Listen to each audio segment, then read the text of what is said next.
Well, hello, that's me again. Today is Tuesday.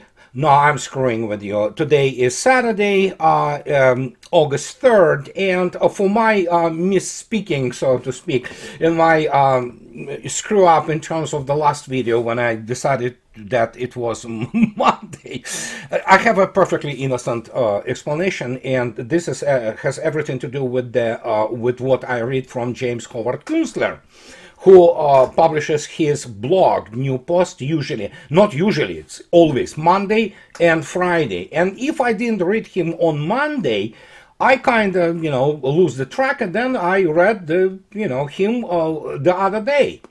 And just reading, knowing that he always publishes it on Monday, I said, oh, okay, it's Monday. So, and that's what happened. So anyhow, today is Saturday, August 3rd, and yeah, I'm not going senile or anything like this yet. I will, no doubt about it, but I mean, for now, it's okay. So let's start with some very important news, and the very important news, which everybody discusses, is now official release by Iran, official Tehran, of the investigation of the assassination of the leader of Hamas in Tehran, and as Iranians themselves say, that it was used by this 7-kilogram explosive artillery shell, which was fired from the vicinity. Obviously, it was their, inside job. And as they say, it was Israel and United States which have been, doing this. So obviously, United States, as you know, immediately went on record that, oh, no, we didn't do this, so don't blame us, it's Israel and all that. So, yeah, sure. Nobody in the world buys this. And when you look attentively at what United States conducts around the world, such as Mr. Musk, the guy who is selling, the overpriced and, overrated crap to all kinds of the fanboys from Generation Z. And when he talks about openly the supporting and probably financing and what have you, the coup in Venezuela, they don't like Mr. Maduro, obviously, that's understandable. But so, yeah, Mr. Maduro and Venezuela eventually will be in BRICS, looks like, and he was invited there by Mr. Putin, and after that is probably going to be some kind of security arrangement also through their institutions or organizations which are in whatever departments of the Shanghai Security Cooperation Organization, and yeah, that will be much more difficult to do what United States does better than anything else in terms of its foreign policy. This is creating all those color revolutions under pretext of selling garbage, which is democracy, which it is not, obviously, and to all kind of those natives who believe this BS. But it is what it is. So, and the desperation, however, continues to really build in the United States in terms of the whole situation with the assassination of the Hamas leader. And as you can see yourself, even New York Times publishes this article that, yeah, U.S. To send more combat aircraft and warships to Middle East, officials say. Defense Secretary Lloyd Austin III directed the new deployment after speaking with his Israeli counterpart. So you have yourself, the photo of Theodore Roosevelt, and a moving bunch of the ships into the Mediterranean, obviously to fight for Israelis. Israel and vaunted and grossly overrated and confabulated Israeli Defense Force will not be able to fight Hezbollah, let alone Iran. And so, as you can see yourself, they described this yesterday that the military, American military, will send one additional squadron of Air Force F-22 fighter jets, an unspecified number of additional Navy cruisers and destroyers capable of intercepting ballistic missiles. Oh, it's so cute. So they're not really capable of intercepting anything modern, but hey, whatever. And if needed, more land-based ballistic missile defense systems. Well, those ballistic ballistic missile defense systems are all kinds of the iterations of the THAAD and Patriots, which, as we know, well, Patriots is not even a serious air defense system. It can shoot down aircraft. It will not be able to intercept anything modern, let alone maneuvering. And Iran, as you know, they have a variety of the maneuverable missiles, which are, well, you can call them now quasi-ballistic, essentially. So, and yeah, they're, considering the fact that AIPAC and Israel essentially run the foreign policy of the United States, and there is no doubt about it. I spoke on this issue a number of times, but of course we know that this is the case with the United States for a long time now. So as you can see yourself, I mean, Israel will ask United States, not ask, demand actually, and other lapdogs such as United Kingdom to fight for them, the support, quote unquote. And the only way they can fight it is, of course, a bombing with impunity. That's the only thing they know how to do in terms of the real combined arms against the serious force, such as Hezbollah. And especially if Iranians will do what they are promising to do, and we just wait and see when they will launch, because they will launch, looks like, at Israel.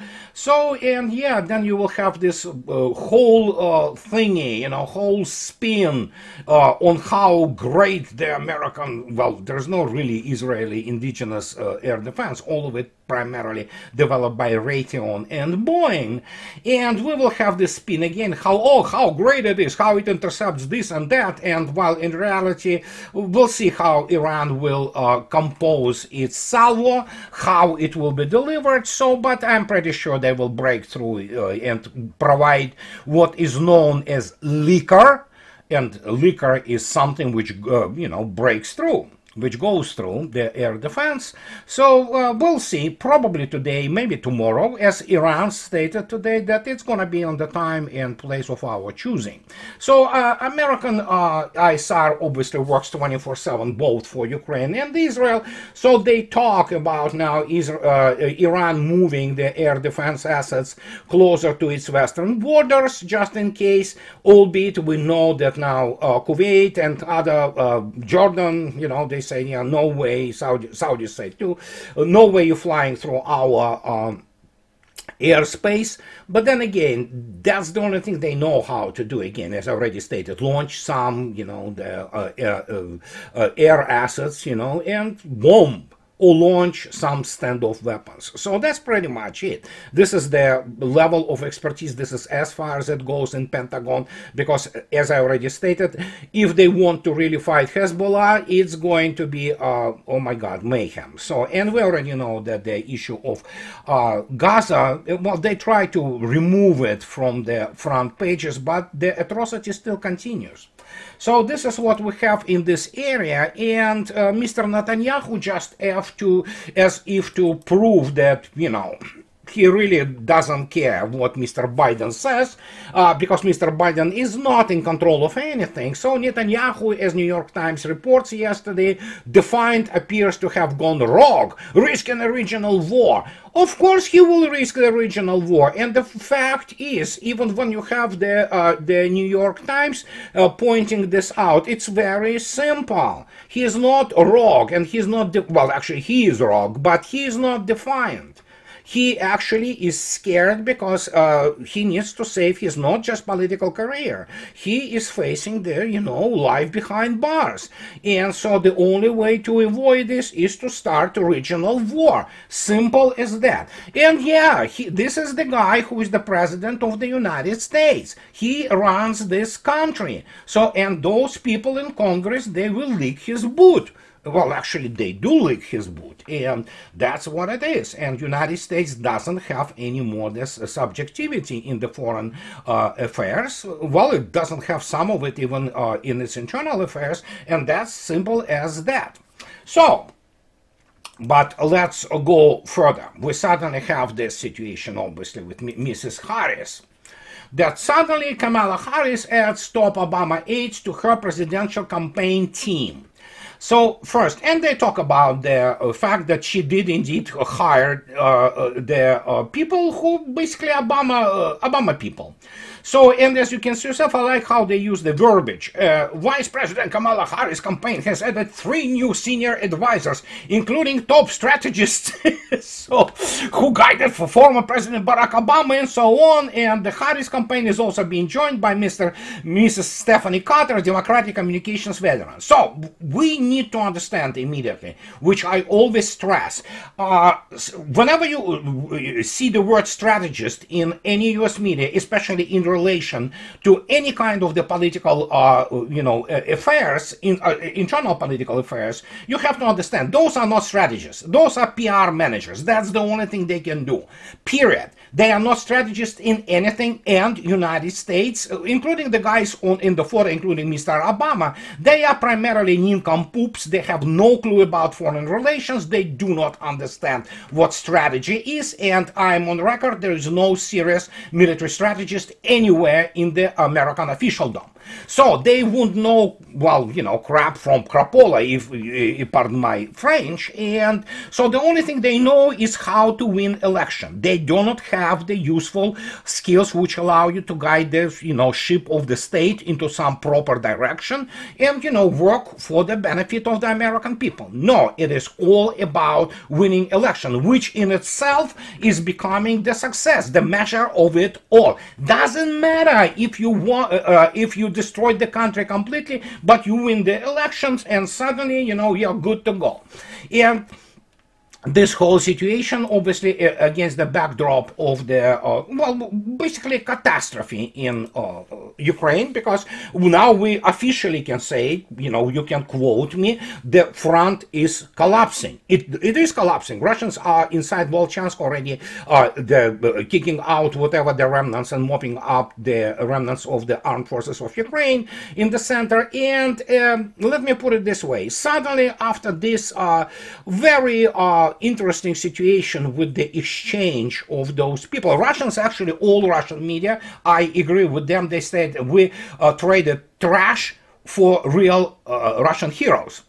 So, and that's Russian media, pardon me, so it's not my quote, if you wish. So, about this spy exchange, so to speak, including Mr. Whelan and Gershkovich, who probably was spy, but obviously, U.S. media, being the low-lies which they are, they talk about them being hostage. Well, I don't know how it works, in terms of hostages and things like that, but obviously they were not hostages. They were taken by law and they were actually facing the courts. They were handed official sentences. However, how they, for example, Russian prisoners have been treated in American prisons, well, let me tell you, so evidently, torturing people is a fine American tradition now, looks like. So, and the question here is that suddenly the country which is really inconsequential, Germany is inconsequential, is being, how to put it politely, in the center of their attention, because they look what Russians write. They write it yesterday, and so Rar is he's a German, he's Russian German, he's a member of the Bundestag, and he is a really naive person, or he plays naive, that he believed that, Germany will not commit suicide, which it already committed. So here he is, and he gets his tribune in Vzгляд, and he's talking about that Olaf Scholz's decision to release Vadim Krasikov divided German politicians. Some, like Annalena Baerbock, believe that interaction with Russia at the current stage is impossible. Others, like Friedrich Merz, see good prospects for Germany in the initiative. German political scientist Alexander Rar told the newspaper Vzгляд. So let me put it this way. Krasikov and being the caretaker, let's put it this way. He annihilated the sadistic terrorist. But you have to understand that population of Germany and its politicians, for example, such as Annalena Baerbock, people who vote for what happens to Germany, they don't have their morality. They do not understand the difference between terrorism and just, a regular crime. So for them, they have it's blurred vision. They have no moral compass to understand what is going on. And he called, obviously, pardon me, he killed Krasikov. He executed the one of the most notorious Chechen terrorists, who was known, for example, with the sadistic torture of prisoners of war, execution of peaceful people, execution of very many people, government officials of Russia, including in Ingushetia. And when you read the biography of this guy, he is a perfect fit for the German society, which gave him, guess what, asylum. And that's what German society is, at least part of it. And so you cannot take those people seriously. You can simply brush it away because their opinions do not matter. And actually, Germany's opinion and split by whatever lines they split and however they interpret things doesn't matter. Germany is inconsequential anymore, and you can go today and in RIA News and read wonderful article by Irina Altsnis about the situation that it's not just American occupation, albeit it is. Americans reformatted, they brainwashed Germans for the most part, except for the eastern part, which was under Soviet Union, and it was called GDR. They still retain common sense, they still retain morality, they still understand what is going on with country. Most of the Western Germany, come on, it's just not even serious. So they committed suicide. And in this case, it's not about just American occupation. It is about complex of inferiority and psychological trauma, which they never overcame after the Red Army defeated them, and defeated in crushing defeat with taking Berlin. And of course, many people do not like, for example, like some so-called American military historians, let alone British military historians, don't like to mention that Russians, by the time they ended the Berlin offensive operation and took Berlin, they took around 3 million POWs, which are, by the way, counted as losses. No, Western historiography doesn't like to count this as losses. For example, when Wehrmacht took initial 3 million prisoners of Red Army in the first phase of the war in 1941, early 1942. They count it as the Red Army losses, but they don't count those 3 million Germans as losses. So that tells you everything you need to know about how the West writes history. And Germans are in this state of limbo. And I don't know, I don't think so they will recover. So, and new generation is worse than even previous ones. And they will continue to live with this, how to put it, humiliation. And because of that, they will behave irrationally. And that is why they will, for example, support terrorists. They have no moral compass. They don't understand. Despite the fact that, of course, Mr. Krasikov, it is, it's not legal. Obviously, it's clear. But you know what? Guess what you do with the terrorists? You kill them. You kill them anywhere. And when you know what this Chechen guy did to, for example, prisoners of war, for example, like castrating them or lining the Russian soldiers who are prisoners of war, in line on the ground and running over their heads with the truck. So, that's everything what CIA loves. This is the only thing they are good at. So, and Germans love it, because it kills Russians. They want Russians dead. And again, I anticipate people coming out, immediately in the comments, and German people, some of them my friends actually, but they are different. But many Germans will come out and say, oh no, we're not all like this. I know, there are many good people, decent people in Germany, make no mistake, I know. I was actually directly communicating with many people from GDR, famous 4th Flotilla from Stralsund, and so, how to put it, and Warnemünde, this is where they were based. They were all graduates of our Naval Academy, so these are wonderful people. I mean, it just, but But it is what it is. The Western Germany have been thoroughly brainwashed, and essentially the United States basically brought up the new generation of imbeciles such as Scholz, such as Annalena Baerbock, such as Bach, and other people of this nature who have no clue what they're doing. And again, they have no morality whatsoever. They don't. They don't have the humanity in them left, and the only thing they care about is their political power at the service of the United States. But behind this, as Irina Alkins wonderfully writes, is obviously the humiliation and trauma they never overcame, and they will never overcome it from now on. And who knows, many generations. That's why Russians do not want to deal with Germany whatsoever. So this is the part of the issue. But and again, this is just one of the reasons of the hysteria in the West. So here we have this freak, Masha Gessen.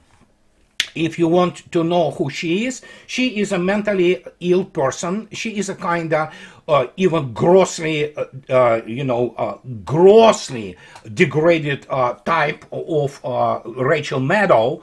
She's psycho, and she is, I mean, she is openly Russophobe. She's of Jewish descent. She hates Russians, and so she talks about, writes the piece where else? In the New York Times yesterday, that Navalny couldn't be freed until Gershkovich was kidnapped. Gershkovich couldn't be freed until Navalny was dead. So yeah, this is basically the certified delirium. But then again, you have to understand, average American journalist is imbecile with no moral compass.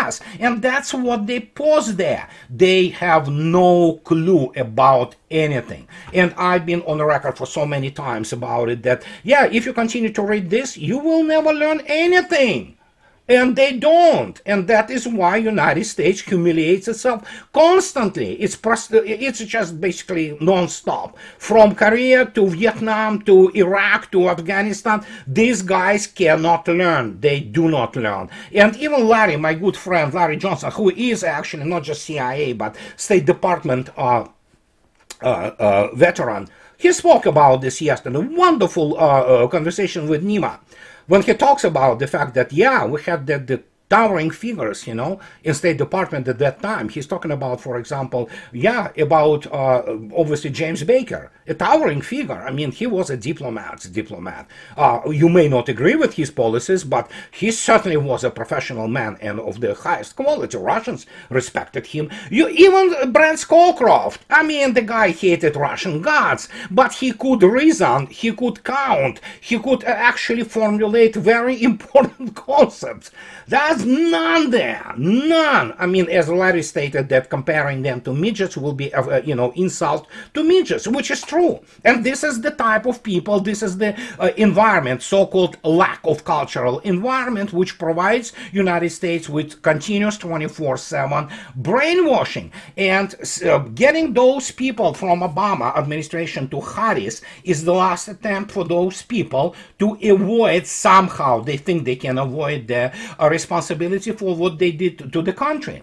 Of course, everybody contributed, even this, low IQ Bush Jr. and, but Obama was the guy who started to really demolish the United States in earnest. And he, instead of stopping things, which he could have stopped, he turned out to be nothing but the empty suit, and he continued with the neoliberal and woke policies, which today we can say destroyed the country, which is on the verge of the, disintegration. And fact is that the composition of the American society continues non-stop.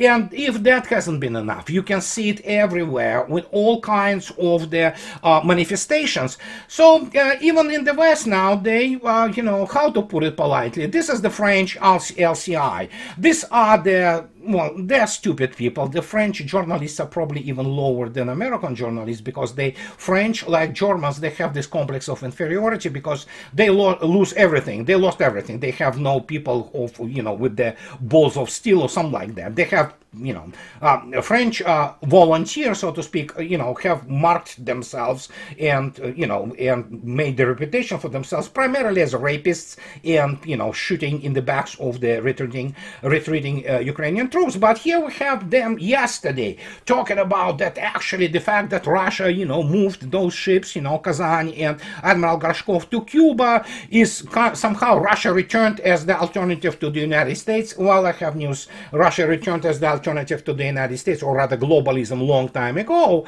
But they have this funny colonel of the French army, Colonel Goya, who says that, yeah, Russians now have the all necessary means.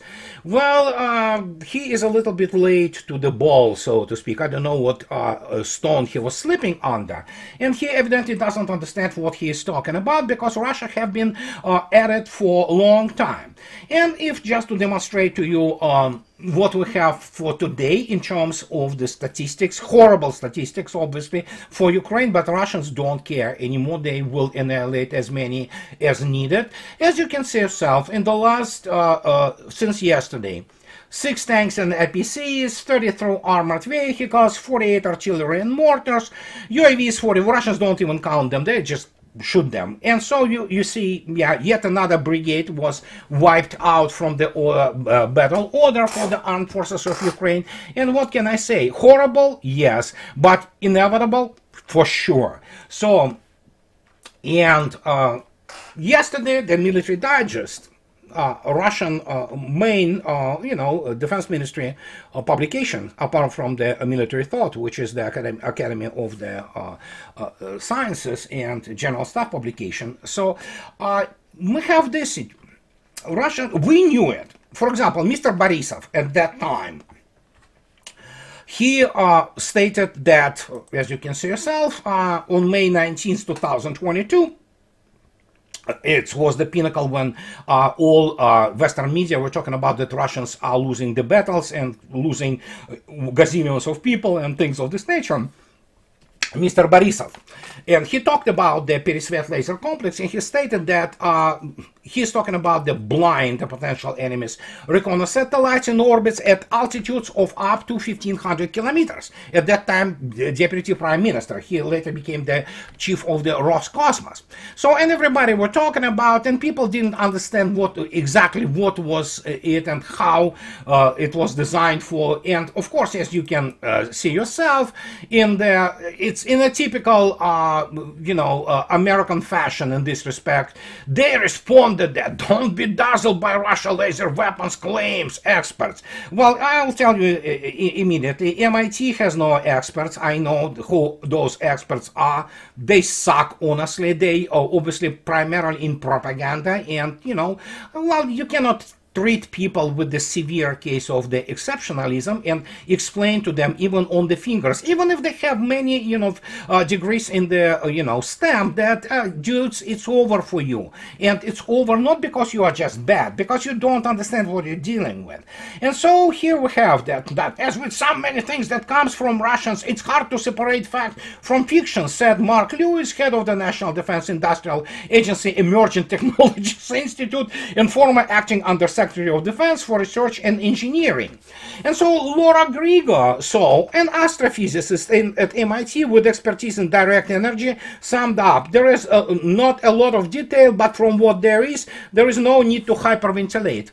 Well, actually there is, and that's what I wanted to explain to people why this yesterday publication from the Army Digest is so important. It is one thing when Mr. Borisov just drops the number, which is in itself stunning. But it is totally another when the official publication of Defense Ministry finally comes out with official, for the record, numbers. They are confirmed, and you cannot argue with that. And yeah, basically those people from MIT or whatever, they're projecting what they do actually, because American weapons for the most part are junk. Weapon systems it's expensive junk, which doesn't work in real war, except for the ISR complex, which United States has a great satellite constellation, and especially optical electronic satellites, which exactly do what they do. They look down. They you know, they make photos, they sometimes probably do video feeds and things of this nature, and that is why United States is 24/7 aware of what is going on in the area of the special military operations. And so Russian Army Digest, I will show you original, comes out yesterday, pardon me, and they provide you with the official data of the combat laser complex. And they talk about that, for example, underlined in red, that the altitude of the killing of the space apparatus of the enemy in kilometers, between 200 and 1100 kilometers. The zone of the azimuth is 360, and on what is called the elevation in degrees, from 21 to 155. And the diameter of the covering area is between the 130 and 180 kilometers. So it's automatic, and these are indeed extremely bad news for the United States satellite constellation. The only thing which they have on Russia, because Russian constellation, while very effective, still smaller. Well, guess what? That means only one thing. God forbids it comes down to it. But even at the start of the war, and we don't know the number of those Peresvet complexes, it's going to be over pretty much for the ISR, and United States cannot fight when it is not aware. They really do not have, you know, capability. They don't train it. So, and they really believe that, yeah, the GPS will still be working. They will be getting this, you know, picture. Yeah, naive people. So, and basically that's the explanation to you what this laser weapon is, and you know why this range between 200 and 1100 kilometers is so important, because this is precisely where 90% of the ISR assets, space assets of the United States are located. But guess what? And we know that Peresvet wrecks the whole thing. It just completely not only disabled, it burns it. You know, those electronics. And people ask me, oh, what is the radius or the diameter of the, you know, mirror? What is the, you know, megawatt power laser? Well, judging by the capabilities of it, which evidently have been already tested, that's some hell of a weapon system which absolutely will deny any kind of the tactical, operational, situational awareness for any enemy. And this is just another brick in the wall, if you wish, of what I am on the record since the first time I started my blog. And if that hasn't been enough, allow me to remind you, which is horrible.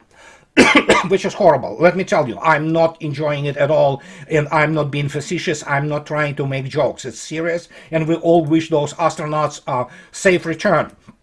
So as they report that it's sounding like Boeing Starliner may have completely failed. It was wrote yesterday, and what they write, which is correct, we have this situation. If SpaceX doesn't get the green light, expect the Starliner project to be shoved into the proverbial dumpster, according to IRS analysis. It would be a bad look all around, because it would mean that American government had funneled a total 5.8 billion into malfunctioning junk. And so, while they obviously extol the virtues of the Musk's space, which is not really Musk. Musk, actually, frankly, guys, he probably doesn't even understand what is the full expanse and all technologies, how they work there. But point is, as I already stated in one of my posts, considering the fact that Falcon is having issues, they are grounded. Call Moscow. That's probably because it's becoming really dangerous. And yes, Starliner is not going to fly. It's a horrible, horrible situation. So those astronauts have to be saved. And for now, they are obviously safe on the International Space Station. But this cannot continue forever. So, and this is what I wanted to tell you today, guys, at this wonderful Thursday. Now I'm just screwing with you, obviously, for this Saturday. This is some food for thought for you for the weekend. And those who like what I do, guys, please subscribe to my channel. And those who like what I do also, please support me on the Patreon or buy me a coffee and two. I would really appreciate this. This is what keeps me going. So, have a nice weekend, and I'll talk to you later, guys. Bye-bye.